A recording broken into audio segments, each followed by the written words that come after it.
Demi memperkuat pengelolaan lahan sawah nasional sebagai aset strategis demi ketahanan pangan, pemerintah harus segera menyelesaikan berbagai persoalan konflik agraria yang masih terjadi di berbagai daerah.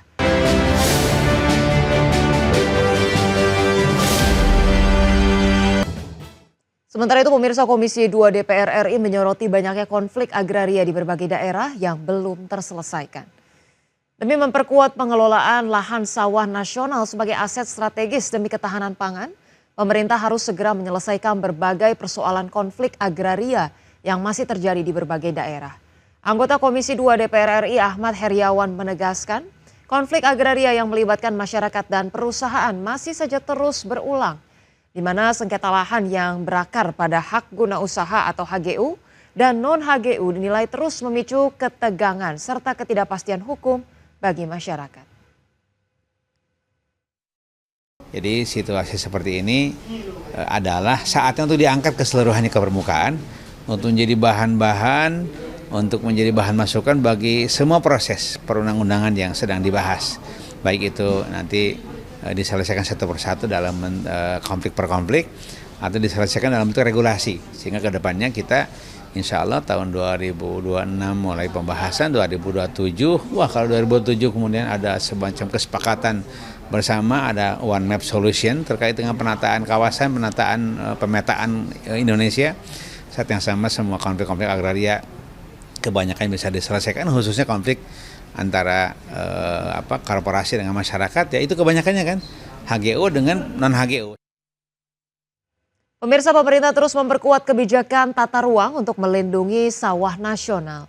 Langkah tersebut untuk memperkuat pengendalian alih fungsi lahan sawah guna menjaga ketahanan pangan dan mendukung swasembada pangan. Menteri Agraria dan Tata Ruang atau Kepala Badan Pertanahan Nasional Nusron Wahid menegaskan, pemerintah terus memaksimalkan penguatan pengendalian alih fungsi lahan sawah guna menjaga ketahanan pangan dan mendukung swasembada pangan. Menteri Nusron menjelaskan bahwa dalam periode 2019 hingga 2024, Indonesia telah kehilangan sekitar 554.000 hektar lahan sawah yang beralih fungsi menjadi kawasan industri maupun perumahan. Untuk itu mengacu pada Peraturan Presiden Nomor 12 Tahun 2025 tentang Rencana Pembangunan Jangka Menengah Nasional 2025-2030 yang mengamanatkan perlindungan lahan pertanian pangan berkelanjutan atau LP2B harus diproteksi, tidak boleh dialihfungsikan menjadi apapun selama-lamanya. Dan jumlahnya harus 87% minimal dari total LBS.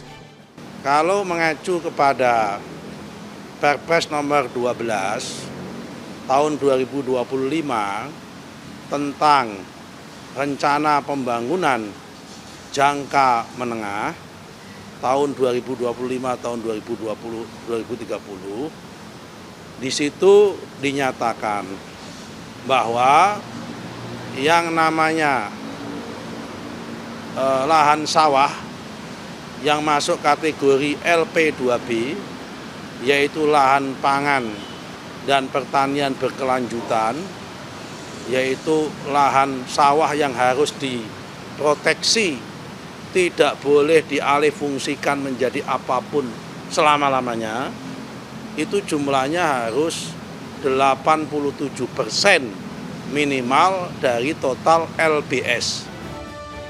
Nusron menambahkan pemerintah berkomitmen untuk memperkuat kebijakan tata ruang dan pengelolaan lahan guna melindungi sawah nasional sebagai aset strategis demi ketahanan pangan dan kesejahteraan rakyat.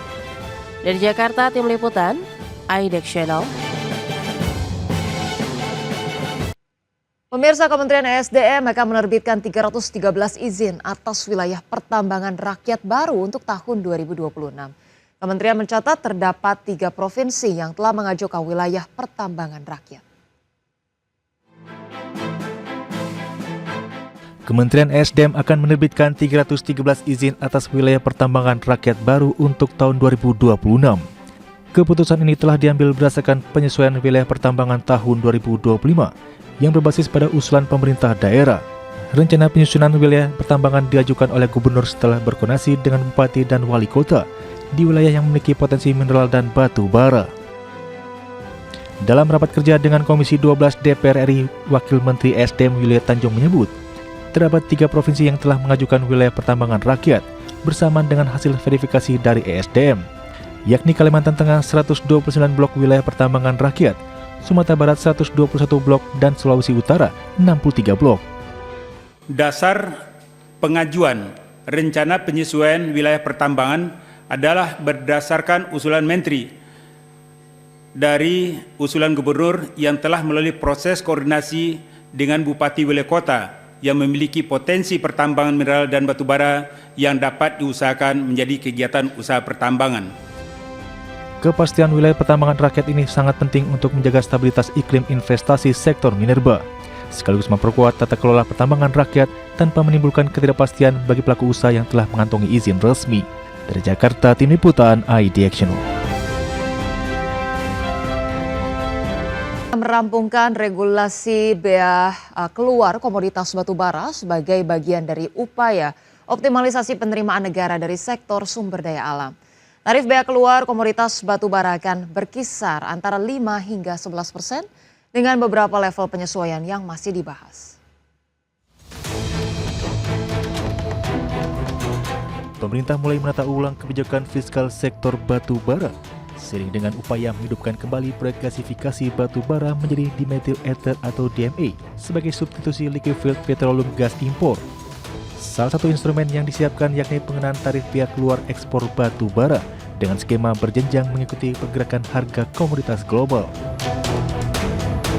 Menteri Keuangan Purbaya Yudi Sadewa mengungkapkan skema bea keluar tersebut tengah dibahas di tingkat teknis dan akan menjadi bagian dari kebijakan fiskal pada tahun ini.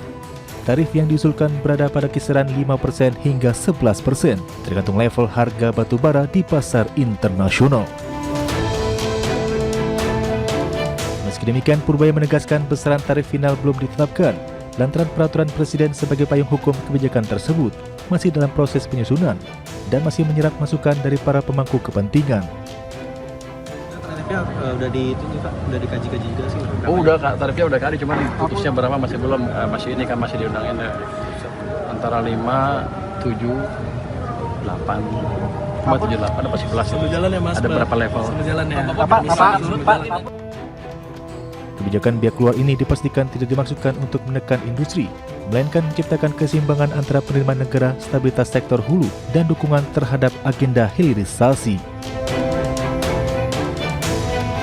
Dari Jakarta, Tim Liputan IDX Channel. Kita awali dengan informasi pertama pemirsa terkait dengan Presiden Prabowo Subianto menginstruksikan agar ketahanan energi nasional ditingkatkan dari 21 hari menjadi 3 bulan. Guna merealisasikan target tersebut, pemerintah berencana untuk membangun fasilitas penyimpanan minyak baru. Presiden Prabowo Subianto menginstruksikan agar ketahanan energi nasional ditingkatkan dari 21 hari menjadi 3 bulan. Arahan tersebut menjadi salah satu dari 4 fokus kebijakan energi pemerintah.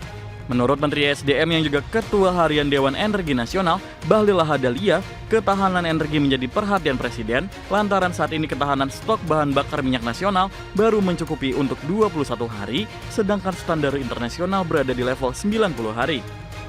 Guna merealisasikan target tersebut, pemerintah berencana membangun fasilitas penyimpanan minyak baru. Selain ketahanan energi, fokus kebijakan energi ke depan juga meliputi kedaulatan energi tanpa adanya intervensi pihak lain, kemandirian energi, dan swasembada energi.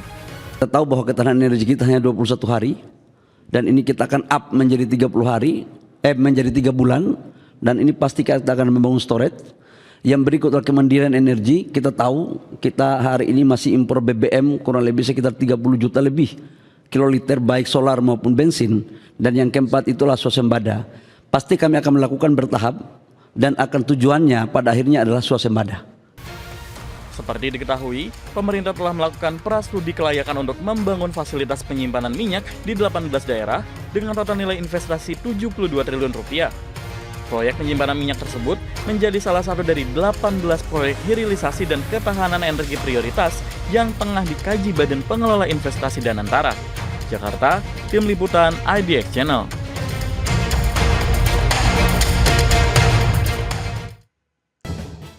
Sementara itu pemirsa Komisi 2 DPR RI menyoroti banyaknya konflik agraria di berbagai daerah yang belum terselesaikan. Demi memperkuat pengelolaan lahan sawah nasional sebagai aset strategis demi ketahanan pangan, pemerintah harus segera menyelesaikan berbagai persoalan konflik agraria yang masih terjadi di berbagai daerah. Anggota Komisi 2 DPR RI Ahmad Heriawan menegaskan, konflik agraria yang melibatkan masyarakat dan perusahaan masih saja terus berulang, di mana sengketa lahan yang berakar pada hak guna usaha atau HGU dan non-HGU dinilai terus memicu ketegangan serta ketidakpastian hukum bagi masyarakat. Jadi situasi seperti ini adalah saatnya untuk diangkat keseluruhannya ke permukaan untuk menjadi bahan masukan bagi semua proses perundang-undangan yang sedang dibahas. Baik itu nanti diselesaikan satu persatu dalam konflik per konflik atau diselesaikan dalam bentuk regulasi. Sehingga ke depannya kita insya Allah tahun 2026 mulai pembahasan, 2027, kalau 2027 kemudian ada semacam kesepakatan bersama, ada one map solution terkait dengan penataan kawasan, pemetaan Indonesia. Saat yang sama semua konflik-konflik agraria kebanyakan bisa diselesaikan, khususnya konflik antara korporasi dengan masyarakat, ya itu kebanyakannya kan HGU dengan non HGU.